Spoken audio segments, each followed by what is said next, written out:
स्वागत है। मैं आपके साथ फरहान नाज। ಅರುಣ್ ಶಾಪೂರ್ ಸ್ವಾಗತ ಕೋರ್ತೀನಿ. ಅದೇ ರೀತಿ ಭಾರತೀಯ ಜನತಾ ಪಾರ್ಟಿಯ ಜಿಲ್ಲೆಯ ವಕ್ತಾರರಾದ ಸುರೇಶ್ ಅವರನ್ನು ಸ್ವಾಗತ ಕೋರ್ತೀನಿ. ಅದೇ ರೀತಿ ಭಾರತೀಯ ಜನತಾ ಪಾರ್ಟಿ ನಗರ ಮಂಡಲದ ಮಾಧ್ಯಮ ಪ್ರಮುಖರಾದ ರಾಕೇಶ್ ಕುಲಕರ್ಣಿ ಅವ್ರನ್ನ ಸ್ವಾಗತ ಕೋರ್ತೀನಿ. ಈ ಪತ್ರಿಕಾಗೋಷ್ಠಿನ ಅರುಣ್ ಶಾಪೂರ್ ನಡೆಸಿಕೊಳ್ಳಬೇಕು. ನಮ್ಮೆಲ್ಲರನ್ನ ಈ ಒಂದು ಪತ್ರಿಕಾಗೋಷ್ಠಿಗೆ ಹೃತ್ಪೂರ್ವಕವಾಗಿ ಸ್ವಾಗತವನ್ನು ಕೋರ್ತಾ, ಕರ್ನಾಟಕ ರಾಜ್ಯದಲ್ಲಿ ಹೊಸ ಸರ್ಕಾರ ಬಂದು ಬಹುತೇಕ ಒಂದು ತಿಂಗಳಾಗ್ತಾ ಇದೆ. ಒಂದು ರೀತಿ ಆಡು ಭಾಷೆಯಲ್ಲಿ ಹೇಳೋ ಹಾಗೆ ಹನಿಮೂನ್ ಪೀರಿಯಡ್ ಮುಗಿಸ್ತಿದ್ದಾರೆ. ಇಡೀ ರಾಜ್ಯ ಸರ್ಕಾರದ ದೃಷ್ಟಿ ಮುಂದಿನ ಲೋಕಸಭಾ ಚುನಾವಣೆ ಮೇಲಿದೆ ಅಂತ ಅನ್ಕೊಳ್ಳಿಕ್ಕೆ ಏನೇನು ಬೇಕೋ ಎಲ್ಲ ಸಂಗತಿಗಳನ್ನ ನಾವು ಕರ್ನಾಟಕ ರಾಜ್ಯದ ಘಟನಾವಳಿಗಳಲ್ಲಿ ನೋಡಬಹುದು ಅಂತ ಭಾವಿಸ್ತೇನೆ. ಈ ಒಂದು ಅಲ್ಪಾವಧಿಯಲ್ಲೇ ರಾಜ್ಯದ ಕಾಂಗ್ರೆಸ್ ಸರ್ಕಾರ ಪಠ್ಯ ಪುಸ್ತಕಗಳಲ್ಲಿ ಬದಲಾವಣೆ ಮಾಡ್ತೀನಿ ಅಂತ ಹೊರಟಿರೋ ವೇಗ, ತರಾತುರಿ, ಎಲ್ಲೋ ಒಂದ್ ಕಡೆ ಅಪಘಾತಕ್ಕೀಡು ಆಗುವ ಸಂಭವ ಇದೆ.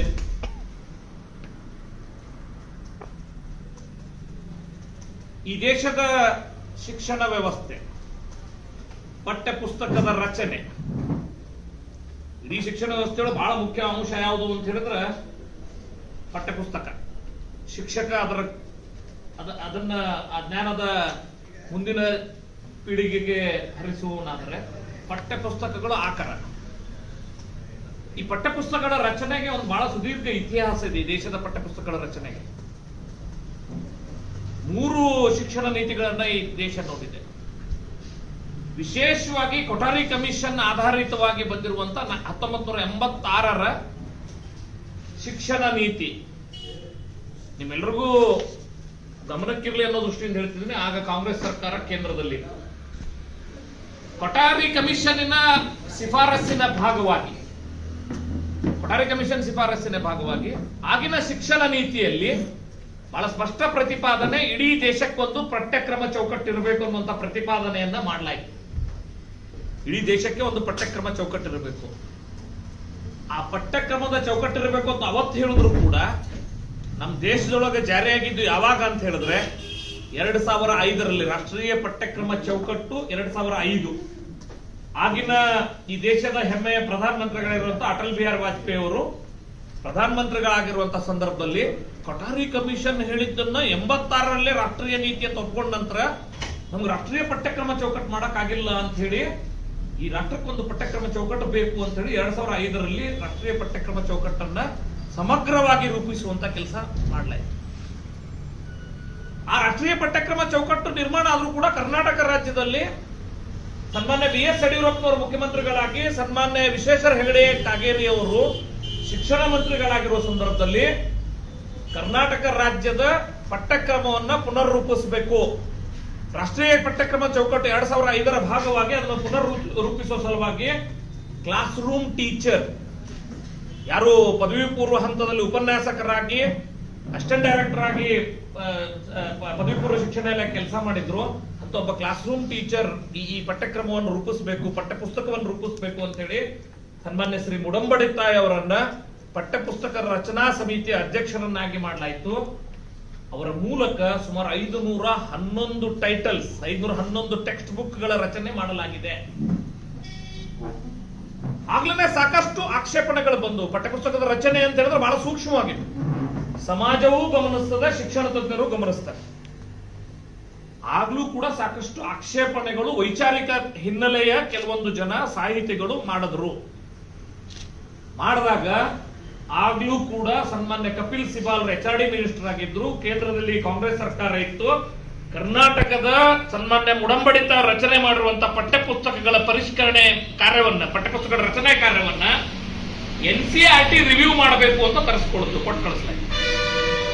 ರಿವ್ಯೂ ಮಾಡಿದ NCERT ಕರ್ನಾಟಕದ ಪಠ್ಯಪುಸ್ತಕಗಳ ರಚನೆಯ ಕುರಿತು, NCF 2005ನ ಜಾರಿಯ ಕುರಿತು ಒಂದು ಶ್ಲಾಘನೆಯನ್ನ, ತುಂಬಾ ಚೆನ್ನಾಗಿದೆ ಎನ್ನುವಂತ ಶ್ಲಾಘನೆಯನ್ನು ಮಾಡಿ ಅದರ ಜಾರಿಯ ಕಾರ್ಯ ಆರಂಭ ಆಯಿತು. ಆರಂಭದಲ್ಲಿ 1ನೇ ತರಗತಿ, 5ನೇ ತರಗತಿ, 8ನೇ ತರಗತಿ. ಅದಾದ ನಂತರ ಅದು ನೆಕ್ಸ್ಟ್ ಇಯರ್ 2, 6 ವಿಷಯವು ಸುರುಳಿ ಆಕಾರದಲ್ಲಿ ಮುಂದೆ ಹೋಗ್ಬೇಕು. 1ನೇತೆ ಸ್ಟಾರ್ಟ್ ಆಗೋದು, ನೆಕ್ಸ್ಟ್ 2ನೇತೆಗೆ ಅದು ಲಿಂಕೇಜ್ ಇರ್ತದೆ. ಆ ಸುರುಳಿ ಆಕಾರದಲ್ಲೇ ಮುಂದುವರಿಬೇಕು ಒಂದು ಟೆಕ್ಸ್ಟ್ ಬುಕ್ ರಚನೆ.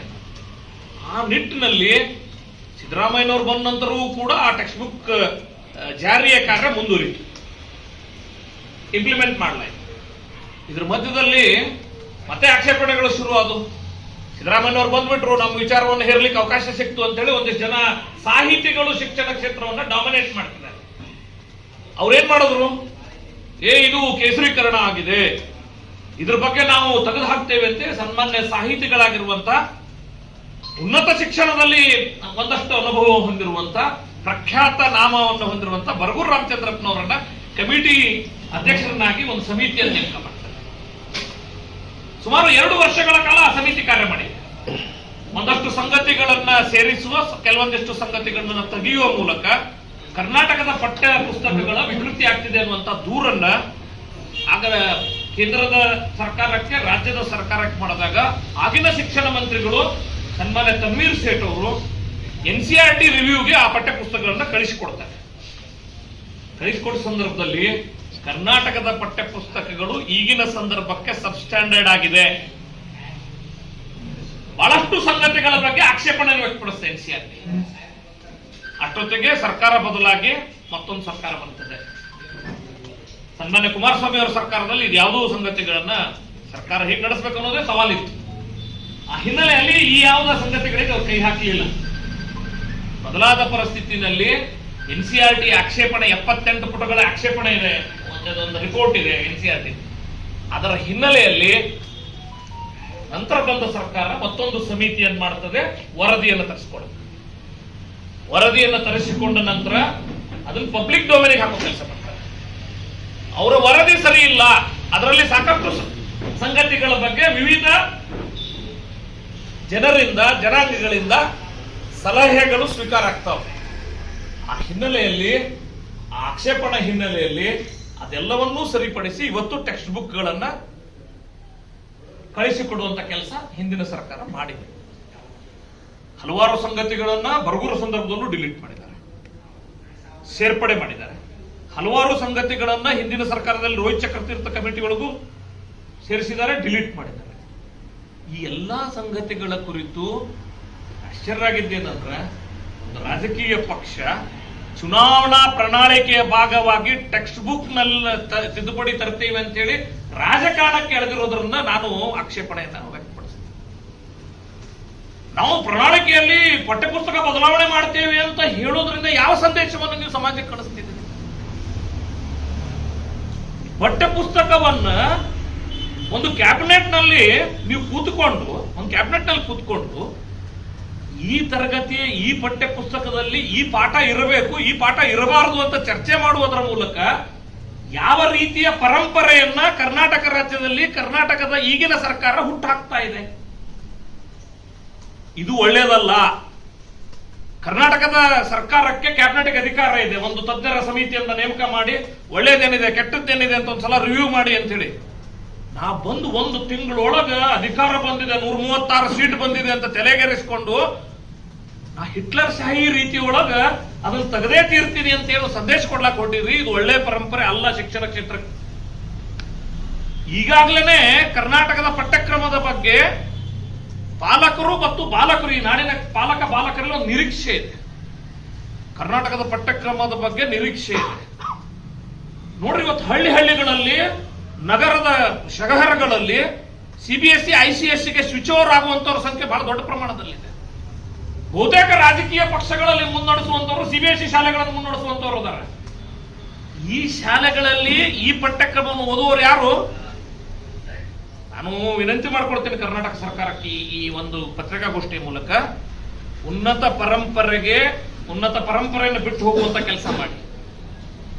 ನಿನ್ನೆ ಒಂದು ಸರ್ಕಾರ ಮಾಡಿರೋದನ್ನ ನಾ ಇವತ್ತು ಬದಲಾಯಿಸ್ತೀನಿ ಅನ್ನುವಂಥದ್ದೇನು ಬಹಳ ದೊಡ್ಡ ಹೆಗ್ಗಳಿಕೆ ಅಲ್ಲ. ಬದಲಾಯಿಸಿದ್ರು ಹೇಗೆ ಬದಲಾಯಿಸಬೇಕಂದ್ರೆ ಇನ್ನೊಂದು ಸರ್ಕಾರ ಬಂದು ಬದಲಾಯಿಸುವ ಮನಸ್ಸು ಮಾಡಬಾರ್ದು, ಹಂಗೆ ಬದಲಾಯಿಸಬೇಕಾಗ್ತದೆ. ಇದಕ್ಕೆ ತಜ್ಞರು ಕೆಲಸ ಮಾಡಬೇಕಾಗ್ತದೆ.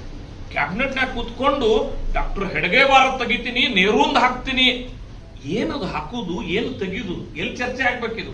ನನಗೊಬ್ಬರು ಬಹಳ ಹಾಸ್ಯಮಯ ಕೇಳಿದ್ರು, ರೋಹಿತ್ ಚಕ್ರತೀರ್ಥ ಅನ್ನುವಂಥವ್ರು, ಯಾರೋ ಚಕ್ರವರ್ತಿ ಸೂಲಿಬೆಲೆ ಅನ್ನೋರದ್ದು ಪಾಠ ಹಾಕಿದಿರಿ ಅಂತಲ್ಲ, ಏನು ಪಾಠ ಹಾಕಿರೋದು ಚಕ್ರವರ್ತಿ ಸೂಲಿಬೆಲೆದಲ್ಲ, ಪಾಠದಲ್ಲಿರೋದು ಭಗತ್ ಸಿಂಗ್ ರಾಜ್ಗುರು ಅವರ ಪಾಠವನ್ನು ತೆಗಿತಿದ್ದಾರೆ ಅವರು. ಚಕ್ರವರ್ತಿ ಸೂಲಿಬೆಲೆ ಅವರ ಜೀವನ ಚರಿತ್ರೆ ಅಲ್ಲ. ಅವ್ರು ಹೆಂಗ್ ಹೇಳ್ತಿದ್ದಾರೆ, ಯಾರು ಬರುದ್ರು ಅನ್ನೋದನ್ನ ಹೇಳ್ತಿದ್ದಾರೆ ಹೊರತಾಗಿ ಏನು ವಿಷಯ ತೆಗಿತಿದೀವಿ ಅನ್ನೋದ್ರ ಬಗ್ಗೆ ಕರ್ನಾಟಕ ಸರ್ಕಾರಕ್ಕೆ ಸ್ಪಷ್ಟತೆ ಇದೆ. ಕರ್ನಾಟಕ ರಾಜ್ಯದಲ್ಲಿ DACRT ಇದೆ, ಕರ್ನಾಟಕದ ರಾಜ್ಯದಲ್ಲಿ ಟೆಕ್ಸ್ಟ್ ಬುಕ್ ಸೊಸೈಟಿ ಇದೆ. ಈ ಟೆಕ್ಸ್ಟ್ ಬುಕ್ ರಚನೆ ಕಾರ್ಯದೊಳಗ ಅತ್ಯುನ್ನತ ಸಂಸ್ಥೆಗಳಿವೆ. ಅವುಗಳ ಬಗ್ಗೆ ಇನ್ವಾಲ್ವ್ಮೆಂಟ್ ಮಾಡ್ಕೊಳ್ಳೋ ಬಗ್ಗೆ ಹೇಳ್ದೇನೆ, ನನ್ನ ಹತ್ರ ಒಂದು ಡಾಕ್ಯುಮೆಂಟ್ ಇದೆ. ನಿನ್ನೆ ಇದು ಬೆಂಗಳೂರಿನ ಪತ್ರಕರ್ತರ ಮಿತ್ರರ ಮಧ್ಯದಲ್ಲಿ ಹಂಚಿರುವಂತಹ ಡಾಕ್ಯುಮೆಂಟ್. KPCC ರಿಸರ್ಚ್ ಡಿಪಾರ್ಟ್ಮೆಂಟ್ ಅವರು ಟೈಟಲ್ ಕೊಡ್ತಾರೆ, ಬುದ್ಧ, ಬಸವಣ್ಣ, ಅಂಬೇಡ್ಕರ್, ಕುವೆಂಪು ಪಾಠಗಳಿಗೆ ಕೊಕ್ಕೆ ಹಾಕಿದ ಬಿಜೆಪಿ ಸರ್ಕಾರ. ಎಲ್ ಆಗಿದೆ. ನೀವು ಇವತ್ತು ಕ್ಯಾಬಿನೆಟ್ ನಲ್ಲಿ ನಿರ್ಣಯ ಮಾಡಿರೋದು, ನಿಮ್ KPCC ಕಚೇರಿ ಒಳಗೆ 4 ಜನ ನಿಮಗ್ ಬೇಕಾದ ಶಿಕ್ಷಣ ತಜ್ಞರನ್ನು ಕೂರಿಸಿ ಇದು ಬೇಕು ಇದು ಬೇಡ ಅಂತ ನಿರ್ಣಯ ಮಾಡ್ಲಿಕ್ಕೆ ಹಿಟ್ಲರ್ ಶಾಹಿ ಆಡಳಿತ ಅಲ್ಲ ಇದು. ಈ ರಾಜ್ಯದೊಳಗೆ ಇನ್ನೂ ಶಿಕ್ಷಣ ತಜ್ಞರ ಜೀವಂತ ಇದ್ದಾರೆ, ಶಿಕ್ಷಣ ಆಸಕ್ತರ ಜೀವಂತ ಇದ್ದಾರೆ. ನಾನು ಸರ್ಕಾರಕ್ಕೆ ಆಗ್ರಹ ಮಾಡ್ತೀನಿ, ನೀವೇನ್ ತೆಗಿಬೇಕಂತೀರಿ, ಏನ್ ಹಾಕ್ಬೇಕಂತೀರಿ ಪಬ್ಲಿಕ್ ಡೊಮೇನಿಗೆ ಹಾಕಿ. ಬಾಲಕರಿಂದ ಆಕ್ಷೇಪಣೆಗಳನ್ನು ಸ್ವೀಕರಿಸಿ, ಅದಾದ ನಂತರ ಬದಲಾವಣೆ ಕಾರ್ಯಕ್ಕೆ ಮುಂದಾಗಿ. ನೀವೇನೋ ಒಂದು ರಾಜಕೀಯ ಅಜೆಂಡಾದ ಭಾಗವಾಗಿ ಇದನ್ನು ಸೇರಿಸ್ತೀನಿ ಇದನ್ನು ತೆಗಿಸ್ತೀನಿ ಅಂತ ಹೇಳಕ ನಾವಿನ್ನೂ ಪ್ರಜಾತಂತ್ರ ವ್ಯವಸ್ಥೆಯಲ್ಲಿ ಇದೀವಿ ಅನ್ನುವಂಥದ್ದನ್ನ ಅವ್ರು ನೆನಪು ಮಾಡ್ಕೊಡಕ್ಕೆ ಇಷ್ಟಪಡ್ತೇನೆ. ಇವತ್ತು 136 ಶಾಶ್ವತ ಅಲ್ಲ. 136 ಬಂದಿದ್ದೇನೆ ಅತಿಯಾಗಿ ತಲೆ ತೆಗೆದುಕೊಳ್ಳುವ ಅಗತ್ಯವೂ ಇಲ್ಲ. ಡೆಮೋಕ್ರೆಟಿಕ್ ಆಗಿ ಬಿಹೇವ್ ಮಾಡಬೇಕಾದಂತ ಅಗತ್ಯ ಇದೆ ಈ ಸರ್ಕಾರ. ಆಕ್ಷೇಪಣೆಗಳು ಏನ್ ಮೊನ್ನೆ ಕ್ಯಾಬಿನೆಟ್ ನಿರ್ಣಯ ಮಾಡಿದ್ದಾರೆ, ನಾನು ಅವರಿಗೆ ಇದರ ತಮ್ಮೆಲ್ಲರ ಮೂಲಕ ಆಗ್ರಹ ಮಾಡ್ತೇನೆ, ಅದನ್ನು ಪಬ್ಲಿಕ್ ಡೊಮೇನಿಗೆ ಹಾಕಿ ಶಿಕ್ಷಣ ತಜ್ಞರ ಮಧ್ಯದಲ್ಲಿ ಚರ್ಚೆಗಿಡಿ, ಅದಾದ ನಂತರ ಪಠ್ಯ ಪುಸ್ತಕದಲ್ಲಿ ತರುವಂತ ಕೆಲಸ ಮಾಡಿ. ಇದೆಲ್ಲವೂ ಮಾಡದೆ ನೀವೇನಾದ್ರೂ ಟೆಕ್ಸ್ಟ್ ಬುಕ್ ನಲ್ಲಿ ಬದಲಾವಣೆ ಅಂತಂದ್ರ ನಾನು ಗ್ಯಾರಂಟಿ ಹೇಳ್ತೀನಿ, ರಾಜ್ಯದ ಜನತೆಗೆ ನೀವು ಮಾಡುವಂತ ದ್ರೋಹ ಆಗ್ತದ. ಹತ್ತತ್ರ 1 ಕೋಟಿ ಜನ ವಿದ್ಯಾರ್ಥಿಗಳು, ಹತ್ತತ್ರ 1 ಕೋಟಿಗೂ ಮಿಕ್ಕು ವಿದ್ಯಾರ್ಥಿಗಳು ರಾಜ್ಯದ ಪಠ್ಯಕ್ರಮವನ್ನು ಓದ್ತಾರೆ. ನಾವು ಸರ್ಕಾರ ಬದಲಾಗದಾಗ ಎಲ್ಲ ನಾವು ಈ ರೀತಿ ಪಠ್ಯಕ್ರಮಕ್ಕೆ ನೇರವಾಗಿ ರಾಜಕೀಯ ನಿರ್ಣಯವಾಗಿ ನಾವು ಮಾಡ್ತೇವೆ ಅನ್ನೋದು ಬಹಳ ದೊಡ್ಡ ತಪ್ಪಾಗ್ತದೆ, ಲೋಪ ಆಗ್ತದೆ ಅನ್ನುವಂಥ ಎಚ್ಚರಿಕೆಯನ್ನು ತಮ್ಮೆಲ್ಲರ ಮೂಲಕ ಕೊಡ್ಲಿಕ್ಕೆ ಇಷ್ಟಪಡ್ತೇನೆ. ಬಿಜೆಪಿಯಿಂದ ಯಾವ ರೀತಿ ಸರ್, ಭಾರತೀಯ ಜನತಾ ಪಾರ್ಟಿ ಸದನದ ಒಳಗಡೆ ಮತ್ತು ಹೊರಗಡೆ ಖಂಡಿತ ಸರ್ಕಾರ ಈ ರೀತಿ ಮಾಡುವುದರ ಮೂಲಕ ಶಿಕ್ಷಣಕ್ಕೆ ಹೇಗೆ ಹಾನಿ ಆಗ್ತದೆ ಅನ್ನೋದನ್ನು ಹೇಳ್ತೇವೆ. ಸರ್, ಇಡೀ ಶಿಕ್ಷಣ ವ್ಯವಸ್ಥೆ ಇದೆಲ್ಲ ನಿಮ್ಗೆ ಹೇಳ್ಬೇಕಂದ್ರೆ ಇದೊಂದು ಮನೋವಿಜ್ಞಾನದ ಆಧಾರದ ಮೇಲೆ ಕಲಿಕೆ ಇರ್ತದೆ. ಮನೋವಿಜ್ಞಾನದ ಆಧಾರದ ಮೇಲೆ ಒಂದು ಲೆಸನ್, ಒಂದು ಪಾಠ ಅಂದ್ರೆ ಅದು ಪಾಠ ಅಂತಲ್ಲ, ಆ ಪಾಠದ ಮೂಲಕ ಮಗುವಿನಲ್ಲಿ ಸಾಮರ್ಥ್ಯದ ನಿರ್ಮಾಣ ಮಾಡಬೇಕಾಗ್ತದೆ. ಅದಕ್ಕೆ ಹಿಂದೆ ಮಿನಿಮಮ್ ಲರ್ನಿಂಗ್ ಲೆವೆಲ್ ಅಂತಿರ್ತಿತ್ತು. ಇವತ್ತು ಲರ್ನಿಂಗ್ ಔಟ್ಕಮ್ಸ್ ಅಂತ ಹೇಳ್ತೇವೆ. ಒಂದು ಇಂಥ ಪಠ್ಯದ ಮೂಲಕ, ಇಂಥದ್ದು ಪಾಠದ ಮೂಲಕ, ಒಂದು ಲೆಸನ್ ಮೂಲಕ ಏನ್ ಲರ್ನಿಂಗ್ ಔಟ್ಕಮ್ ಸಿಗ್ತದೆ ಅನ್ನೋದು ಬಹಳ ಮುಖ್ಯ. ಅದನ್ನು ತೆಗೆದು ಹಾಕುವುದು ಅಷ್ಟು ಸುಲಭದಲ್ಲ, ಇದು ರಾಜಕೀಯ ಮನ್ಮಾನಿ ಅಲ್ಲ. ಲರ್ನಿಂಗ್ ಔಟ್ಕಮ್ಸ್ ಆಧಾರದ ಮೇಲೆ ಮಾಡಬೇಕಾಗ್ತದೆ. ಈ ಲೋಪವನ್ನ ಸಮಾಜ ಎದುರುಗಡೆ ನಾವು ಇಡುವಂತ ಕೆಲಸ ಖಂಡಿತವಾಗಿ ಮಾಡ್ತೀವಿ. ಬಿಜೆಪಿ ಸರ್ಕಾರ ಇರಬೇಕಾದ್ರೆ ಯಾವ ಮಾನದಂಡದ ಮೇಲೆ ಚಕ್ರವರ್ತಿ ಮೇಲೆ ಅವರ ಪಾಠವನ್ನು ತೆಗೆದುಕೊಂಡು ಅವರು ಅಂಬೇಡ್ಕರ್ ಅವರು ತಂದಿದ್ದು, ಆಮೇಲೆ ಹೆಗಡೆವಾರ ಅವರು ತಂದಿದ್ದ ಪ್ರಶ್ನೆ ಅದು ಆಮೇಲೆ ಚರ್ಚೆ ಆಗಬೇಕು. ಆದರೆ ಯಾವ ಮಾನದಂಡಗಳನ್ನು ಇಟ್ಟುಕೊಂಡು ಚಕ್ರವರ್ತಿ ಸೂಲಿಬೆಲೆ ಅವರದ್ದು ತಗೊಂಡು ಚಕ್ರತೀರ್ಥ ಅವರದ್ದು ತಗೊಂಡು ಅಂತಕ್ಕಂಥ ಪ್ರಶ್ನೆ ಕಾಂಗ್ರೆಸ್ ಬಹಳ ಖುಷಿಯಾಗಿದೆ ನನಗೆ. ನಾನು ಇವತ್ತು ಕಾಂಗ್ರೆಸ್ ತಪ್ಪು ಮಾಡಾಗ್ತದ ಇವತ್ತೇ ಧ್ವನಿ ಎತ್ತಿ ಅವ್ರ ಪ್ರಶ್ನೆ ಕೇಳಾಕತ್ತೀನಿ. ಅವತ್ತು ವಿರೋಧ ಪಕ್ಷದ ನಾಯಕರಾಗಿ ಇದೇ ಸಿದ್ದರಾಮಯ್ಯನವರು ಇದ್ರು, ಇದೇ ಕಾಂಗ್ರೆಸ್ ಪಕ್ಷ ಇತ್ತು. ಪಾಪ ಅಧಿಕಾರ ಬಂದಾಗ ಮಾತ್ರ ಅವರಿಗೆ ಧ್ವನಿ ಬರ್ತದ ಅಂತ ಭಾವಿಸೇನೆ. ಒಂದ್ ರೀತಿ ನೋಡಿದ್ರೆ ಸರ್, ಕಾಂಗ್ರೆಸ್ ಇನ್ನ ವಿರೋಧ ಪಕ್ಷದ ಮೂಡ್ನ್ಯಾಗಾರ ಅವರು. ಈಗ ವಿರೋಧ ಪಕ್ಷ ನಾವು ದೇಶದಲ್ಲಿರೋದು ಭಾರತೀಯ ಜನತಾ ಪಾರ್ಟಿ ಸರ್ಕಾರ, ನಾವು ವಿರೋಧ ಪಕ್ಷದ ಮೂಡಲ್ಲೇ ಇನ್ನೂ ಕಾಂಗ್ರೆಸ್ ಇದೆ. ರೋಹಿತ್ ಚಕ್ರ ತೀರ್ಥರನ್ನ ಹೆಂಗ ತಗೊಂಡ್ರಿ, ಯಾಕೆ ತಗೊಂಡಿದ್ರಿ ಅಂತ ಹೇಳಿ ನೀವು ಕೇಳ್ತಿರಲ್ಲ. ರೋಹಿತ್ ಚಕ್ರ ತೀರ್ಥರ ಅರ್ಹರದಾರ ಅಂತ ಹೇಳಿ ಇಲಾಖೆ ಶಿಫಾರಸಿನ ಮೇರೆಗೆ ನಾವು ಇಲಾಖೆ ಒಳಗೆ ನೇಮಕಾತಿ ಮಾಡಿದ್ವಿ. ನಿಮ್ಗೆ ಅವಾಗ ಪ್ರಶ್ನೆ ಇದ್ರ ನೀವು ಚಾಲೆಂಜ್ ಮಾಡ್ಬೋದಿತ್ತು, ಚಾಲೆಂಜ್ ಮಾಡ್ಬೋದಾಗಿತ್ತು. ನೀವೇನ್ ಮಾಡಿದ್ರಿ? ನಮ್ಮ ಸರ್ಕಾರ ಬಂದಾಗ ನಾವು ಬದಲಾಯಿಸ್ತೇವೆ. ತಪ್ಪು ನಡೆದದ್ದು ಇವತ್ತು, ನಾನು ನಾಳೆ ನಮ್ಮ ಸರ್ಕಾರ ಬರ್ತದೆ ಅಂತ ಕಾಯ್ಕೊಂಡು ಕೂರ್ಬಾರದು. ತಪ್ಪು ನಡೆದಾಗ್ಲೇನೆ ಎಚ್ಚರಿಸಿ ತಪ್ಪು ಆಗ್ಲಾರ್ದಾಗ ನೋಡುದೇ ವಿರೋಧ ಪಕ್ಷದ ಕರ್ತವ್ಯ. ಇವತ್ತು ನನ್ನ ಕರ್ತವ್ಯ ಅಂತ ಹೇಳಿ ಅಲ್ಲಿ ನನ್ಗೆ ಒಂದಿಷ್ಟು ಮಂದಿ ಸಲಹೆ ಕೊಟ್ರು, ಸರ್ ಅವ್ರು ತಪ್ಪು ಮಾಡ್ಲಿ ಸರ್, ತಪ್ಪು ಮಾಡಿದ್ ಹಿಡೀರಿ ಅಂತ. ಅರೆ ಅವ್ರು ತಪ್ಪು ಹಿಡಿಯೋದು ನನ್ನ ಉದ್ದೇಶ ಅಲ್ಲ. ಶಿಕ್ಷಣ ಇಲಾಖೆ ತಪ್ಪಿನಿಂದ ಹಾಳಾಗಬಾರದು ಅನ್ನೋದು ನನಗೆ ಕಳಕಳಿ. ಆ ಕಳಕಳಿ ಅವ್ರಿಗೆ ಇರ್ಲಿಲ್ರಿ. ಅಕಸ್ಮಾತ್ ರೋಹಿತ್ ಚಕ್ರವರ್ತಿ, ನೀವು ವ್ಯಕ್ತಿ ಬಗ್ಗೆ ಮಾತಾಡ್ತಿದ್ದೀರಿ, ನಾ ಕಂಟೆಂಟ್ ಬಗ್ಗೆ ಮಾತಾಡ್ತಿದ್ದೀನಿ. ಫಾರ್ ಎಕ್ಸಾಂಪಲ್, ರೋಹಿತ್ ಚಕ್ರತೀರ್ಥನ ಬರವಣಿಗೆ ಒಳಗ ಇಂಥದ್ದೊಂದು ಲೋಪ ಅದ, ಇಂಥದ್ದೊಂದು ಕೆಟ್ಟದ. ನಾ ಹೇಳಿದಲ್ಲ, ಪ್ರತಿ ಲೆಸನ್ ಅಂದ್ರೆ ಲೆಸನ್ ಅಲ್ಲ, ಲರ್ನಿಂಗ್ ಔಟ್ಕಮ್. ಅದರಿಂದ ಮಗುವಿಗೆ ಏನು ಸಾಮರ್ಥ್ಯ ಬೆಳೀತದೆ ಅನ್ನೋದು ಇಂಪಾರ್ಟೆಂಟ್. ಮಗುವಿನ ಸಾಮರ್ಥ್ಯ ಬೆಳೆಸೋ ಸಲುವಾಗಿ ಆ ಲೆಸನ್. ಆ ಲೆಸನ್ ಒಳಗೆ ಏನದ ಅಂತ ಹೇಳ್ತಿಲ್ಲ ಅವರು. ಚಕ್ರತೀರ್ಥ ಬರ್ದಾನ್ರಿ ಅದಕ್ಕೆ ಬೇಡ, ಅಮ್ಮ ಇವ ಬರದಾನ ಅದಕ್ಕೆ ಬೇಡ. ವ್ಯಕ್ತಿಗಳ ಬಗ್ಗೆ ನಿಮಗೆ ದ್ವೇಷ ಇರ್ಬೋದು, ವ್ಯಕ್ತಿಗಳ ಬಗ್ಗೆ ನಿಮಗೆ ಹೊಟ್ಟೆ ಕಿತ್ತಿರ್ಬೋದು, ವ್ಯಕ್ತಿಗಳ ಬಗ್ಗೆ ನಿಮಗೆ ಬೇಡಾಗಿರ್ಬೋದು. ಆದ್ರೆ ಅವ್ರು ಬರೆದಿದ್ದ ಕಂಟೆಂಟ್ ಬಗ್ಗೆ ಏನು ಆಕ್ಷೇಪಣೆ ತೆಗೆದಿರೋದು ಯಾರು ಅನ್ನೋದು ನಾವು ಬರ್ಲಿರುವಂತ ದಿನಗಳಲ್ಲಿ ಬಿಚ್ಚಿಡ್ತೇವಿ. ಯಾವ್ದಾವ್ದು ಬರಗೂರು ಅವರು ಡೈಲಿಟ್ ಮಾಡಿದ್ರು, ಯಾವ್ದಾವ್ದು ರೋಹಿತ್ ಅವ್ರು ಮಾಡಿದ್ರು.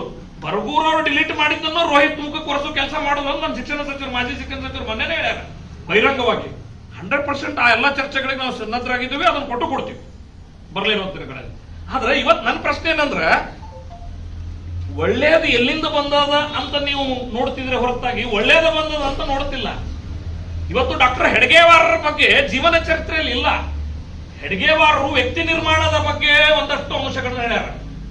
ಪರ್ಫೆಕ್ಟ್ ಒಂದು ವ್ಯಕ್ತಿತ್ವ ನಿರ್ಮಾಣದ ಬಗ್ಗೆ ಹೇಳಿರೋ ಪಠ್ಯವನ್ನು ತೆಗಿತದೆ, ಹೆಡ್ಗೇವಾರರ ಬಗ್ಗೆ ಅಲ್ಲ. ನೋಡ್ರಿ, ಜನಕ್ಕೆ ಏನ್ ಅನಿಸ್ತದೆ, ಡಾಕ್ಟರ್ ಹೆಡ್ಗೇವಾರರ ಪಠ್ಯ ತೆಗಿದ್ದಾರೆ, ಇವ್ರದ್ದು ಪಠ್ಯ ಇಲ್ಲ, ಅವ್ರ ಬಗ್ಗೆ ಬರೆದಿರೋದು ಅಲ್ಲದು. ಅವರುಗಳು ಸಮಾಜಕ್ಕೆ ಒಳ್ಳೇದನ್ನ ಹೇಳೋದ್ರ ಬಗ್ಗೆ ತೆಗಿತಿದ್ದಾರೆ. ನಾನು ಹೇಳ್ತೀನಿ, ಒಂದು ಪಠ್ಯ ತೆಗೆದಾಗ ಒಂದಿಷ್ಟು ಸಾಮರ್ಥ್ಯಗಳ ನಿರ್ಮಾಣದಲ್ಲಿ ಕೊರತೆ ಆಗ್ತದೆ. ನೀವು ಅದನ್ನ ಬದಲಾಯಿಸಿ ಕೊಡುವಂತ ಪಠ್ಯದೊಳಗೆ ಅಟ್ಲೀಸ್ಟ್ ಕಂಪೆನ್ಸೇಟ್ ಮಾಡುವಂತದ್ದು ಇದೆಯೋ ಇಲ್ಲೋ, ಆ ಎಲ್ಲಾ ಸಂಗತಿಗಳ ಬಗ್ಗೆ ಸರ್ಕಾರ ತಜ್ಞರ ಮೇಲೆ ಬಿಡಬೇಕು.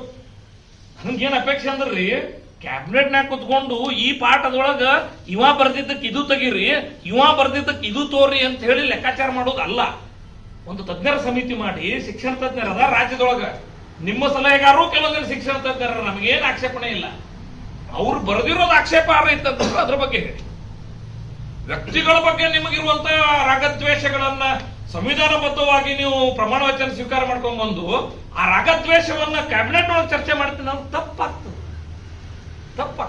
ಇದೇ ಫಸ್ಟ್ ಟೈಮ್ ಕಾಂಗ್ರೆಸ್ ನಮ್ಮ ಪ್ರಣಾಳಿಕೆ ಒಳಗೆ ಪಠ್ಯ ಪರಿಷ್ಕರಣೆನ ನಾವು ಮಾಡ್ತೀವಿ, ಬಿಜೆಪಿ ಸರ್ಕಾರದ ಏನು ಪಠ್ಯ ಪರಿಷ್ಕರಣೆ ಇದೆ ಅದನ್ನು ಹಿಂಪಡಿತೀವಿ ಅಂತ ಸ್ಪಷ್ಟವಾಗಿ ಪ್ರಣಾಳಿಕೆ ಒಳಗೆ ಹಾಕಿದ್ದಾರೆ ಅಂತ ಹೇಳಿದ್ರು. ಜನ ಪ್ರಣಾಳಿಕೆಯನ್ನ ಸ್ವೀಕರಿಸಿನೇ ಅವ್ರನ್ನ ಅಧಿಕಾರಕ್ಕೆ ತಂದಿದ್ದಾರೆ ಅಂತ ನೀವು ಯಾಕೆ ಅನ್ಕೊಳ್ಳಲ್ಲ? ಜನರಿಗೆ ಅದು ಬೇಕಾಗಿತ್ತು ಅಂತ ಯಾಕೆ ಅನ್ಕೊಳ್ಳಲ್ಲ? ಜನರು ನಿಮ್ಮ ನೀತಿನೇ ವಿರೋಧಿಸಿದ್ರು ಅನ್ನೋದನ್ನ ಯಾಕೆ ಅನ್ಕೊಳ್ಳಲ್ಲ? ನಾ ಹೇಳ್ತೀನಿ ನೋಡಿ, ಬದಲಾವಣೆಗೆ ಬರುವಂತ ಎಲ್ಲ ಸರ್ಕಾರಗಳಿಗೆ ಅವಕಾಶ ಇದೆ, ಅಧಿಕಾರ ಇದೆ. ಅದ್ರ ಹೆಂಗ್ ತರ್ತೀರಿ ಅನ್ನೋದು ಇಂಪಾರ್ಟೆಂಟ್. ಅದಕ್ಕೊಂದು ಪದ್ಧತಿ, DSRT ಅಂತದ, ಟೆಕ್ಸ್ಟ್ ಬುಕ್ ಸೊಸೈಟಿ ಅಂತದ, ಒಂದು ತಜ್ಞರ ಸಮಿತಿ ಮಾಡಿ ಅವ್ರಿದು ಸರಿ ಇಲ್ಲ ಅಂತ ವರದಿ ಕೊಡ್ಲಿ, ಇದು ಸರಿ ಇದೆ ಸೇರಿಸಿ ಅಂತ ವರದಿ ಕೊಡ್ಲಿ, ಅದನ್ನು ಸಾರ್ವಜನಿಕ ಚರ್ಚೆಗೆ ಪಬ್ಲಿಕ್ ಡೊಮೇನ್ ಅಲ್ಲಿ ಹಾಕುವಂತ ಪರಂಪರೆ ಇದೆ.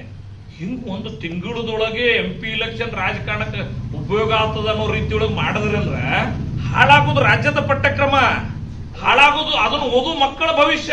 ಅವ್ರು ಹೇಳಿರೋದು ಹಾಗೆ ಸರ್, ನಾವು ಅಧಿಕಾರಕ್ಕೆ ಬಂದ ತಕ್ಷಣ ನಾವು ಬದಲು ಮಾಡ್ತೀವಿ ಅಂತ ಹೇಳಿರೋದು. ಅದರ ಅರ್ಥ, ಅಧಿಕಾರಕ್ಕೆ ಬಂದ ತಕ್ಷಣ ನೀವು ಕ್ಯಾಬಿನೆಟ್ನಾಗ ಯಾವ ಪಾಠ ತೆಗಿತೀನಿ, ಯಾವ ಪಾಠ ಸೇರಿಸ್ತೀನಿ ಅಂತ ಚರ್ಚೆ ಮಾಡಕ್ ಶುರು ಮಾಡಿದ್ರಂದ್ರ ಈ ರಾಜ್ಯ ಇದೇ ಸರ್ಕಾರ ಖಾಯಂ ಇರ್ತದಂತ ಏನ ಭ್ರಮೆ ಅದನ್ರಿ? ಇದು ಏನ್ ಪರಂಪರೆ ಹುಟ್ಟಾಕ್ತಿದ್ದೀರಿ ನೀವು ರಾಜ್ಯದೊಳಗ? ಒಳ್ಳೆ ಪರಂಪರೆ ಅಲ್ಲ. ನಾವ್ ಹೇಳ್ತಿರೋದು ನೀವು ಮಾಡ್ತಿರೋ ರೀತಿ, ವೇಗ, ಅಪಘಾತಕ್ಕೀಡಾಗ ಫಸ್ಟ್ ಅದನ್ನ ಹೇಳದನ. ನೀವು ತಕ್ಷಣ ಅದ್ರ ಅರ್ಥ ಏನಂದ್ರ ಯಾಕೋ ಒಂದ್ ತಿಂಗಳು ಲೇಟ್ ಆಯ್ತು ಅನ್ನೋ ಹಂಗ ಭಾವನೆ ಬರುವಂಗ ಹೇಳ್ತಿದ್ರಿ. ಅವತ್ತು ಸಿದ್ದರಾಮಯ್ಯನವರು ಪ್ರಮಾಣ ವಚನ ಸ್ವೀಕಾರ ಮಾಡಿ ಕ್ಯಾಬಿನೆಟ್ನಾಗ ಹಿಂದೊಮ್ಮೆ ಮಾಡಿದ್ರಲ್ಲ, ಏಕ ವ್ಯಕ್ತಿಯ ಕ್ಯಾಬಿನೆಟ್ ಮಾಡಿ ಮರುದಿನನೇ ಪಠ್ಯ ಪುಸ್ತಕ ಚೇಂಜ್ ಮಾಡಿ ನನ್ಗೆ ಯಾರೋ ಕೊಟ್ಟರು ಅದನ್ನ ಕೊಟ್ಟು ಹಾಕ್ಬಿಡ್ತೀನಿ ಅಂತ ಹೇಳೋ ರೀತಿ ಅಲ್ಲ ಅಂತ ಒಂದು ಯೋಗ್ಯವಾದಂತ ಪ್ರೊಸೆಸ್ ಮುಖಾಂತರ. ನಾನು ಹೇಳಿರೋದೇನು ಅಂದ್ರೆ, ಜನ ಅದನ್ನು ಬಯಸಿದ್ರೇನು ಅಂತ. ಜನ ಏನ್ ಬಯಸಾರ, ಇವತ್ ಏನ್ ಸಮಾಜದೊಳಗೆ ಚರ್ಚೆ ನಡೀತದ ಅನ್ನೋದು ನೀವೇ ನೋಡಿರಿ. ಯಾವ ಈ ಒಂದ್ ತಿಂಗಳ ಹಿಂದೆ ಇಲೆಕ್ಷನ್ಗಿಂತ ಮೊದಲು ಮಾಧ್ಯಮದ ಬಗ್ಗೆ ಅವ್ರ ಭಾವನೆ ಇತ್ತು. ಮಾಧ್ಯಮ ಸುದ್ದಿ ನೋಡಬೇಡ್ರಿ ಅಂತ ಸಿದ್ದರಾಮಯ್ಯ ಮುಖ್ಯಮಂತ್ರಿ ಹೇಳೋ ಪರಿಸ್ಥಿತಿ ಬಂತು. ಜನ ಏನ್ ಬಯಸಿದ್ರು, ಅವತ್ತಿನ ದಿನ ಏನಾಗಿದೆ ಅದೆಲ್ಲ ಮುಂದೆ ಜನ ಏನ್ ಬಯಸ್ತಾರೆ ಎಲ್ಲ ನಮ್ಮ ಎದುರುಗಡೆನೆ ಇದೆ. ಯಾವ ಮಾಧ್ಯಮಗಳ ಬಗ್ಗೆ ಚುನಾವಣೆ ಮೊದಲು ಇವ್ರಿಗೆ ನಿಲುವಿತ್ತು, ಚುನಾವಣೋತ್ತರ ಮಾಧ್ಯಮಗಳ ಬಗ್ಗೆ ಆ ಗ್ಯಾರಂಟಿಗಳ ಬಗ್ಗೆ ಮಾಧ್ಯಮಗಳನ್ನ ನೋಡ್ಬೇಡ್ರಿ ಅಂತ ಹೇಳಿದ್ರು ಇಲ್ಲೋ? ನೀವು ಅರ್ಥ ಮಾಡ್ಕೊಡ್ರಿ. ಅಂದ್ರ ಜನ ಏನ್ ಬಯಸ್ಯಾರ ಅದು ಹೆಂಗಾಗ್ಯದ ಅಂತ ನಿಮ್ಗೆ ಗೊತ್ತದ.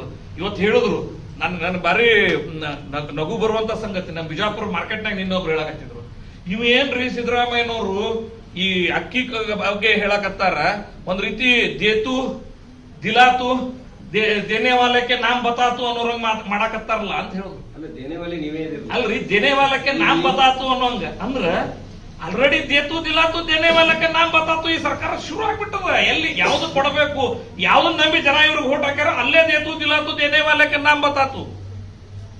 ಅಂದ್ರೆ ಈ ವಿಷಯದೊಳಗೆ ಯಾಕೆ ಎಡವಾಕತ್ತೀರಿ ಅಂತ ನಂದು. ಈ ವಿಷಯದಾಗ ಯಾಕೆ ತರಾತುರಿ ಮಾಡಾಕತ್ತೀರಿ? ಪ್ರತಿಯೊಬ್ರು ಇವತ್ತು ಒಬ್ಬೊಬ್ಬ ಮನೆಯೊಳಗೂ ಕೊಟ್ಟ ಗ್ಯಾರಂಟಿ ಬಗ್ಗೆ 100 ಪ್ರಶ್ನೆ ಅವ. ಮಾಧ್ಯಮದ ಮಿತ್ರರು ನೀವು ಒಳ್ಳೆ ಬೆಳಕು ಚೆಲ್ಲಕತ್ತೀರಿ ಅದ್ರ ಮೇಲೆ. ಹೆಂಗ ಜನರದ್ದು ಭಾವನೆಗಳದಾವ ಅನ್ನೋದು ನಿಮ್ಗೆಲ್ಲರಿಗೂ ಅರ್ಥ ಆಗ್ಯದ. ಆದ್ರೆ ಇದ್ರೊಳಗೆ ಮಾತ್ರ ಹಿಂಗ್ ತರಾತುರಿ ಮಾಡಿ ಅಪಘಾತ ಮಾಡ್ಕೊಂಡ್ರ ಗತಿ ಏನು? ಸಾಹೇಬ್ರ, ಇದು ಒಂದು type of action and reaction type ಕಾಣತ್ತದ. ನಮ್ಮ ಗೌರ್ಮೆಂಟ್ ಇದ್ದಾಗ ತಮ್ಗೆ ಬೇಡದವ್ರು ನೀವು ಕರ್ತೀರಿ, ಇವ್ರು ಬಂದವರು ತಮ್ಗೆ ಏನು ಬೇಕಾದ ಅವ್ರು ತಗೊಳ್ತಾರೆ. ಫಾರ್ ಎಕ್ಸಾಂಪಲ್ ಬೆಂಗಳೂರು ದಿಲ್ಲಿ ಯೂನಿವರ್ಸಿಟಿಯಾಗ ಇದು ಡಾಕ್ಟರ್ ಅಲ್ಲಾಮ ಇಕ್ಬಾಲ್ ಕಾಲೇಜ್ ಅಚ್ಚ ಬರ್ದವರು ಅವ್ರದ್ದು ಪಟ್ಟಕರಂತ ಕರೆದು ಇಂಥನೂ ಕಾರಣದ ಸಾಕಷ್ಟು ಆಗ್ಯಾವ. ಇದು ಒಂದು type of action and reaction ಆಗ್ಲಾಗತ್ತಂದ್ರೆ ಅದಕ್ಕೆ ಫುಲ್ ಸ್ಟಾಪ್ ಏನು ನ್ಯೂಟ್ರಲ್ ಇದ್ದ ಅವ್ರದ್ದು ಪಠ್ಯಕ್ರಮದಾಗ ಸೇರಿಸಿದ್ರೆ ಒಳ್ಳೇದು, ಯಾರಿಗೆ ಅದು ಹಾರ್ಮ್ ಆಗಬಾರ್ದು ಅಂತ ಯಾಕೆ ವಾತಾವರಣ ಕ್ರಿಯೇಟ್ ಮಾಡೋದಿಲ್ಲ ತಾವು? ಸರ್, ನಿಮ್ಮ ಮಾತನ್ನ ಬೆಂಬಲಿಸ್ತೇನೆ ಇದೇ ಪತ್ರಿಕಾಗೋಷ್ಠಿ ಮೂಲಕ. ಈಗೇನು ಹಿಂದಿನವ್ರು ತಪ್ಪು ಮಾಡ್ಯಾರ ಅಂತ ಹೇಳ್ತಿದ್ರು ಇಲ್ಲೋ ನೀವು? ಹಂಗಾದ್ರ ನೀವು ತಪ್ಪು ಮಾಡಬೇಡ್ರಿ. ಈಗೇನು ಬದಲಾವಣೆ ತರಬೇಕಂತಿರಲ್ಲ ಅದನ್ನ ಪಬ್ಲಿಕ್ ಡೊಮೇನಿಗೆ ಹಾಕ್ರಿ. ಈ ರೀತಿ ನ್ಯೂಟ್ರಲ್ ಇರುವಂತ ಶಿಕ್ಷಣ ತಜ್ಞರ ಅಭಿಪ್ರಾಯ ಪಡೀರಿ. ಅದಾದ ನಂತರ ಪಠ್ಯಕ್ರಮದ ಬದಲಾವಣೆ ಮಾಡೋದು ಯೋಚನೆ ಮಾಡ್ರಿ ಅಂತಾನೆ ಹೇಳ್ತಿರೋದು ನಾನು. ಸರ್, ಇದನ್ನ ತರಬೇಕಂದ್ರೆ ಯಾವುದು? ಬಾರಿ ಶಿಕ್ಷಣ ತಜ್ಞರನ್ನ ತೆಗೆದುಕೊಳ್ಳದೇ ಮಾಡಿದ್ದಾರೆ ಅಂತಕ್ಕಂಥ ಅಭಿಪ್ರಾಯ ಇದೆ. ಅಲ್ರಿ, ನಿಮ್ಮ ಮನಸ್ಸಿನ ಶಿಕ್ಷಣ ತಜ್ಞರ ಅಲ್ಲದೆ ಇರಬಹುದು, ಅವ್ರು ಶಿಕ್ಷಣ ತಜ್ಞರಂತಾನೆ ನಮ್ಮ ಇಲಾಖೆಯನ್ನು ರೆಫರ್ ಆಗಿ ಬಂದ್ರು. ಸರ್, ಇದು ಇಷ್ಟೊಂದು ಮೆಂಟಾಲಿಟಿ ಇಷ್ಟೊಂದು ಮೆಂಟಾಲಿಟಿ ಬಿಸ್ನೆಸ್ ಆಗ್ಬಿಡ್ತದಲ್ಲ. ಯಾಕಿಲ್ಲ ಪಾರ್ಟಿಷನ್ ಹಿಂಗ್ ಮಾಡತ್ತಾರಪ್ಪ, ನಾವ್ ಹ್ಯಾಂಗ್ ಓದ್ಬೇಕು, ಅವ್ರು ಬಂದರವ್ರು ಇವ್ರು ಮಾಡಿ ಇದು ಹೇಳ್ತಾರೆ, ಅವ್ರು ನಾ ಈಗ ಕಲಿಬೇಕು, ಇಂತ ಒಂದ್ ಟೈಪ್ ಆಫ್ ಹರಾಸ್ಮೆಂಟ್ ಟೈಪ್ ಆಗ್ತದಲ್ಲ ಇದು. ಸರ್, ಅದು ಆಗಬಾರದು. ನೀವು ಮಾಡೋ ರೀತಿ ಕ್ಯಾಬಿನೆಟ್ನ್ಯಾಗ ಪಾಠ ಹಾಕುದು ತೆಗೆದು ಮಾಡ್ಯಾರ ಅನ್ನೋಂತ ಸಂದೇಶ ಏನೋಗ್ಯದ, ಇದು ನಿಲ್ಲಿಸ್ರಿ ಅಂತ ಹೇಳಕ್ಕೆ ಕರ್ದೇವ್ರಿ. ಇದು ಸ್ಟೂಡೆಂಟ್ಸ್ ಪಾಯ್ಸನಸ್ ಆಗ್ತಾ ಇದೆ, ಪೇರೆಂಟ್ಸ್ ಮನಸ್ಸು ಪಾಯ್ಸನಸ್ ಆಗ್ತಾ ಇದೆ, ಇದನ್ನ ಮಾಡಬೇಡ್ರಿ ಅಂತ ಹೇಳಕ್ಕೆ ಕರ್ದಿತ್ತು ಸರ್. ಇದು ಇಲ್ಲ, ಎರಡು ಗ್ರೂಪ್ ಆಗ್ಬಿಡ್ತಾವ ಈಗ. ಆಗುದು ಬೇಡ ಅಂತ, ಅದು ಆಗಬಾರದು ಅಂತಾನೆ ಎಚ್ಚರಿಕೆ ವಹಿಸ್ಲಿ ಸರ್ಕಾರ. ಜವಾಬ್ದಾರಿ ಸ್ಥಾನದಾಗ ಸಂವಿಧಾನಬದ್ಧವಾಗಿ ಪ್ರಮಾಣ ವಚನ ಸ್ವೀಕಾರ ಮಾಡ್ರಿ, ಮಾಡಬೇಡ್ರಿ. ರೂಲಿಂಗ್ ಪಾರ್ಟಿ ಮತ್ತು ಅಪೋಸಿಷನ್ ಇಬ್ರು ಮಿಸ್ಟೇಕ್ ಮಾಡ್ಲಾಕತ್ತಾರಂತ. ಅಲ್ರಿ, ನೋಡ್ರಿ, ನೀವು ಹಿಂದ್ ಅವ್ರು ಮಿಸ್ಟೇಕ್ ಮಾಡಕತ್ತಾರ ಅಂತ ಹೇಳಿ ಅವ್ರು ಮಿಸ್ಟೇಕ್ ಮಾಡಿದ್ರು ನಾನು ಮಾಡ್ತೀನಿ ಅಂತ ಹೇಳಿ ಬಂಡ ತಂದಿಂದ ಡಿಪೆಂಡ್ ಮಾಡ್ಕೊಳ್ಳೋ ಪರಿಸ್ಥಿತಿ ಬಂದ್ರೆ ಗತಿ ಏನು? ಪೊಲಿಟಿಕಲ್ ಸ್ಟ್ರಾಟಜಿ ಅದ ಸರ್ ಇದು. ನೀವು ಒಪ್ಕೊಂಡ್ರೆ ಅನ್ನಂಗಾಯ್ತಲ್ಲ, ನಿಮ್ಗೆ ಒಪ್ಪಿಗೆ ಇದೆ ಆ ರಾಜ್ಯದ ಪಾಲಕರಿಗೆ ಅವ್ರ ಪೊಲಿಟಿಕಲ್ ಸ್ಟ್ರಾಟಜಿಯನ್ನ ಶಿಕ್ಷಣ ಕ್ಷೇತ್ರದೊಳಗೆ ಪಠ್ಯ ಪುಸ್ತಕ ಮಾಡ್ತಾರ ಅನ್ನೋದು. ಸರ್, ಪೊಲಿಟಿಕಲ್ ಸ್ಟ್ರಾಟಜಿ ನೀವು ಒಪ್ಕೊಂಡ್ರಿ. ಹಂಗಾದ್ರೆ ಈ ಸರ್ಕಾರ ರಾಜಕೀಯ ಸ್ಟ್ರಾಟಜಿಯನ್ನ ಪಠ್ಯ ಪುಸ್ತಕದಲ್ಲಿ ಕರಿಕ್ಯುಲಮ್ ನಲ್ಲಿ ಮಾಡ್ತಾ ಇದೆ ಅನ್ನೋದು ಒಪ್ಕೊಂಡ್ರಿ. ಇದು ಒಳ್ಳೇದಲ್ಲ ಅಂತಾನೆ ಹೇಳ್ತೀವಿ. ನಾವು ಮಾಡಿದ್ರೆ ಇವ್ರು ಮಾಡಕತ್ತಾರ, ಒಬ್ಬರೇ ಮಾಡಿಲ್ಲ. ಇದು ಹಂಗಾದ್ರ ಶಿಕ್ಷಣ ತಜ್ಞರ ಪೈಕಿ ಇದು ಹಿಂಗೆ ಮುಂದೆ ಹೋಗ್ಲಿ ಅನ್ನೋಂಥದ್ದು ಇರ್ಲಿಕ್ಕಿಲ್ಲ, ಇದು ನಿಲ್ಲಬೇಕು ಸರ್. ಇದು ನಿಲ್ಲಬೇಕು ಇಲ್ಲಿಗೆ. ಈಗ ನೀವು ಇನ್ನೂ ಮಾಡಿಲ್ಲ, ಇದನ್ನ ನಿಲ್ಲಿಸ್ರಿ ಅಂತ ಹೇಳಕ್ಕೆ ಈ ಪತ್ರಿಕಾಗೋಷ್ಠಿ ಮಾಡೋಣ. ನಾನು ನಿಮ್ ಮುಖಾಂತರ ನಾನು ಈ ರಾಜ್ಯದ ಬ್ರಾಡ್ ಮೈಂಡೆಡ್ ತಟಸ್ಥ ಶಿಕ್ಷಣ ತಜ್ಞರು ಮುಂದೆ ಬರಬೇಕು.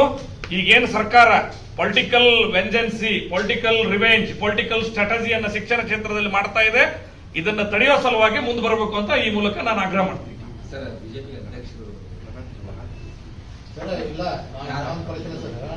ಇಂತ ನಿಮ್ಮ ಅಪೋಸಿಷನ್ ಅಭಿಪ್ರಾಯ ತಗೊಂಡು ಆಲ್ ಪಾರ್ಟಿ ಮೀಟಿಂಗ್ ಕರೆದಿದ್ರು ಸರ್. ಅದನ್ನ ಮಾಡಬಾರ್ದು ಸರ್, ಶಿಕ್ಷಣ ತಜ್ಞರದೇ ಮಾಡ್ಲಿ ಸರ್. ಇದ್ರೊಳಗ ಪೊಲಿಟಿಕಲ್ ಇನ್ವಾಲ್ವ್ಮೆಂಟ್ ಆಗುದೇ ಶಿಕ್ಷಣ ತಜ್ಞರಿ ಯಾರು ಹೇಳ್ರಿ, ಇಂಡೈರೆಕ್ಟ್ಲಿ ಮತ್ತು ಪೊಲಿಟಿಕಲ್ ಇನ್ವಾಲ್ವ್ಮೆಂಟ್ ಆಗುದೇ ಇದು. ಇಲ್ಲ, ಶಿಕ್ಷಣ ತಜ್ಞರ ಒಂದು ಸಭೆ ಕರೆದು ಮಾಡ್ಲಿ. ಇಂಡಿಪೆಂಡೆಂಟ್ ಮಾಡ್ಲಕ್ ಸಾಧ್ಯ ಇಲ್ಲ ಸರ್. ಇಲ್ಲ ಸರ್, DSIRT ಪರಂಪರೆ ಕನ್ವೆನ್ಷನ್ ಹಂಗೆ ಮೊದಲಿಂದ ಬಂದದ್ದು ಸರ್. ಇದು ರಘುರೂರ್ ಅಧ್ಯಕ್ಷ ಆದ ನಂತರ ಎಲ್ಲ ಸಂಗತಿಗಳಾಗಿದೆ. ಇದು ನನಗನ್ನಿಸ್ತದೆ ನಮ್ಮ ಶಿಕ್ಷಣ ತಜ್ಞರೆಲ್ಲ ಒಂದು ಆಕ್ಷೇಪಣೆ ವ್ಯಕ್ತಪಡಿಸಿದ್ರೆ ಸರಿಯಾದ. ಜಿಲ್ಲೆಗೊಂದು ವಿಶ್ವವಿದ್ಯಾಲಯ ನಮ್ಮ ಜಿಲ್ಲೆಗೆ ಒಂದು ವಿಶ್ವವಿದ್ಯಾಲಯ ಆಗ್ಬೇಕಂತ ಮುಕ್ತ ವಿಶ್ವ ಅಂದ್ರೆ ನಾವು ಹೇಳೋದು ಈಗ ಮಹಿಳಾ ಯೂನಿವರ್ಸಿಟಿ ಇರೋದು, ಆದ್ರೆ ಇಲ್ಲಿ ತೊಂದರೆ ಆಗ್ತಾ ಇರೋದು ನಮ್ಮ ಬಿಜಾಪುರ ಜಿಲ್ಲೆನ ಜಮಖಂಡಿ ಯೂನಿವರ್ಸಿಟಿಗೆ ಆಡ್ ಮಾಡಿಲ್ಲ, ಬದಲಾಗಿ ರಾಣಿ ಚೆನ್ನಮ್ಮ ಬಿಜಾಪುರ ಜಿಲ್ಲೆಗೆ ಹತ್ರ ಇರೋದು ಜಮಖಂಡಿ ಯೂನಿವರ್ಸಿಟಿ, ಅದರಲ್ಲಿ ರಾಣಿ ಚೆನ್ನಮ್ಮ ಯೂನಿವರ್ಸಿಟಿ ಹೋಗ್ಬೇಕಾಗಿರೋದು ಬಹಳ ತೊಂದರೆ ಕೆಲಸ. ಚರ್ಚನ್ ಪಾದಿಂದ ಅದನ್ನ ನೋಡಿದ್ರೆ 200 ಕಿಲೋಮೀಟರ್ ಗಟ್ಟಲೆ ಹೋಗ್ಬೇಕು, ಅದನ್ನ ಜಮಖಂಡಿ ವ್ಯಾಪ್ತಿಗೆ ಸೇರಿಸಬೇಕು ಅನ್ನೋದು ನಿಮ್ಮ ಸರ್ಕಾರ ಇದ್ದಾಗಿಂದನೂ ಒತ್ತಾಯ ಇಲ್ಲ. ನಾನು ನೀವು ಬಹಳ ಆಸಕ್ತಿಯಿಂದ ಕೇಳಿದ್ರೆ ಬಹಳ ಒಳ್ಳೆ ವಿಷಯ ಅಂತ ಕೇಳಿದ್ರೆ, ಇದು ಟೆಕ್ಸ್ಟ್ ಬುಕ್ ಇಂದು ಒಂದು ಬಹಳ ರಾಜ್ಯ ಮಟ್ಟದಲ್ಲಿ ಬರ್ನಿಂಗ್ ಪ್ರಾಬ್ಲಮ್ ಆಗಿರೋದ್ರಿಂದ ನಾನು ಟಚ್ ಮಾಡಿರಲಿಲ್ಲ. ಸರ್, ನನ್ಗೆ ಖುಷಿಯಾಗಿರೋದು ಬಿಜಾಪುರ ಜಿಲ್ಲೆಯ ಪತ್ರಕರ್ತರಿಗೆ ಇಲ್ಲೊಂದು ವಿಶ್ವವಿದ್ಯಾಲಯ ಆಗಬೇಕು ಅನ್ನೋಂಥದ್ರ ಬಗ್ಗೆ ಇರೋ ಕಳಕಳಿ, ರಾಜಕೀಯ ಇಚ್ಛಾಶಕ್ತಿಯಲ್ಲಿ ಇಲ್ಲ ಅನ್ನೋಂಥದ್ದು ಖಂಡಿತ ನನಗೊಂದು ನೋವಿದೆ.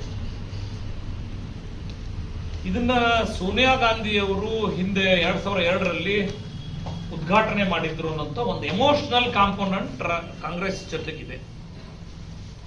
ಮಹಿಳಾ ವಿಶ್ವವಿದ್ಯಾಲಯ ಉಳಿದು ಬೆಳೆಕೊಂಡು ಹೋಗಬೇಕು ಅನ್ನೋಂಥ ಅಪೇಕ್ಷೆಯನ್ನ ನಾನೇ ನೋಡಿದ್ದೀನಿ. ಸನ್ಮಾನ್ಯ ಈ ಜಿಲ್ಲೆಯ ಈ ಉಸ್ತುವಾರಿ ಸಚಿವರಲ್ಲ ಎಂ ಬಿ ಪಾಟೀಲ್ ವ್ಯಕ್ತಪಡಿಸಿದ್ದನ್ನ ನಾನು ನೋಡಿದ್ದೀನಿ. ನಾನು ತಮ್ಮ ಮೂಲಕ ಆಗ್ರಹ ಮಾಡ್ತೇನೆ ಎಂ ಬಿ ಪಾಟೀಲ್ ಸಾಹೇಬ್ರಿಗೆ, 2002ರೊಳಗೆ ಏನು ಸ್ಥಾಪನೆ ಆಗ್ಯದ ವುಮೆನ್ ಯೂನಿವರ್ಸಿಟಿ, ಅದಕ್ಕೆ ಕಾಯಕಲ್ಪ ಕೊಡಿಸೋ ದೃಷ್ಟಿಯಿಂದ ವಿಶೇಷ ಪ್ಯಾಕೇಜ್ ಅನೌನ್ಸ್ ಮಾಡಿ, ನಮ್ಮ ರಾಷ್ಟ್ರೀಯ ನಾಯಕಿ ಉದ್ಘಾಟನೆ ಮಾಡೋದ್ರು ಅನ್ನುವಂತ ಎಮೋಷನ್ ಇಟ್ಕೊಂಡ್ರೆ ಆಗಲ್ಲ. ಅವರು ಉದ್ಘಾಟನೆ ಮಾಡಿದ್ದನ್ನ ಬೆಳೆಸಬೇಕನ್ನುವಂತ ಎಮೋಷನ್ಸ್ ಬೇಕು. ನಾನು ಆಗ್ರಹ ಮಾಡ್ತೀನಿ, ಇದಕ್ಕೊಂದು ವಿಶೇಷ ಪ್ಯಾಕೇಜ್ ಕೊಟ್ಟು, ಕಟ್ಟಡ ಅಲ್ಲ ಸರ್, ವಿಶೇಷವಾಗಿ ನೇಮಕಾತಿ ಆಗ್ಬೋದು ಸರ್. ನಾನ್ ಟೀಚಿಂಗ್ ಇಲ್ಲ ಸರ್, ಅಲ್ಲಿ ರಿಸರ್ಚ್ ಸ್ಕಾಲರ್ಸ್ ಬರ್ಬೇಕು ಹೆಣ್ಮಕ್ಳು, ಅದ್ರಿಂದ ಬಹಳ ಒಳ್ಳೇದಾಗದ, ಏನಿಲ್ಲ ಅನ್ನೋದಿಲ್ಲ. ಮಹಿಳಾ ವಿಶ್ವವಿದ್ಯಾಲಯ ಉಳಿಸ್ಕೊಂಡು ಬೆಳೆಸ್ಕೊಂಡು ಹೋಗ್ಬೇಕಂತ ಅವತ್ತು ಎಂ ಬಿ ಪಾಟೀಲ್ ಬಹಳ ಗಟ್ಟಿಯಾಗಿ ಹೇಳ್ಯಾರ. ಸರ್ಕಾರ ಬಂದ್ರೆ ನಾವು ಅದಕ್ಕೆ ದುಡ್ಡು ಕೊಡಿಸ್ತಿದ್ದಾರೆ. ನಾ ಆಗ್ರಹ ಮಾಡ್ತೀನಿ, ಅವ್ರಿಗೆ ಎಲ್ಲಾ ಹುದ್ದೆಗಳ ನೇಮಕಾತಿ ಮಾಡಿಸ್ರಿ. ಒಂದು ಕಾಲೇಜ್ನಾಗ ಸರ್, ಇವತ್ತು ಎಂ ಬಿ ಪಾಟೀಲ್ರದೇ ಕಾಲೇಜ್ ಅವ್ರಿ, ಒಂದು ಡಿಗ್ರಿ ಕಾಲೇಜ್ನಾಗ 90 ಗಟ್ಲೆ ಪರ್ಮನೆಂಟ್ ಹುದ್ದೆ ಇರೋರ. ನಮ್ಮ ಯೂನಿವರ್ಸಿಟಿಯಾಗ ಎಷ್ಟಾರ್ರಿ? ನಮ್ಮ ಯೂನಿವರ್ಸಿಟಿಯಾಗ ಎಷ್ಟು ಅದ? 80 ಆಸ್ಪಾಸ್ ಅಲ್ಲಿ ಇವತ್ತು ಪರ್ಮನೆಂಟ್ ಸ್ಟಾಪ್. ಎಷ್ಟು ವರ್ಷ ಆಯ್ತು ಸರ್ ಉದ್ಘಾಟನೆ ಆಗಿ? ನನಗಿನ್ನೂ ಸರ್ಕಾರದಾಗ ಪಾತ್ರ ಸಿಕ್ಕಿಲ್ಲ, ಅದ್ರ ಹೋರಾಟ ಕೈ ಬಿಟ್ಟಿಲ್ಲ. ನಾವು ಸರ್ಕಾರದಾಗ ಪಾತ್ರ ಸಿಕ್ಕೋರು ಎಮೋಷನಲ್ ಮಾತಾಡಿದ್ರೆ ಆಗಲ್ಲ. ಅವಕಾಶ ಸಿಕ್ಕಾಗ ಆ ಯೂನಿವರ್ಸಿಟಿಗೆ ಕಾಯಕಲ್ಪ ಕೊಡಿಸ್ಬೇಕು, ಅಗತ್ಯ ಇರುವಂತ ಹುದ್ದೆಗಳನ್ನ ತುಂಬಿಕೊಳ್ಳಕ್ ಅವಕಾಶ ಮಾಡ್ಕೊಡು.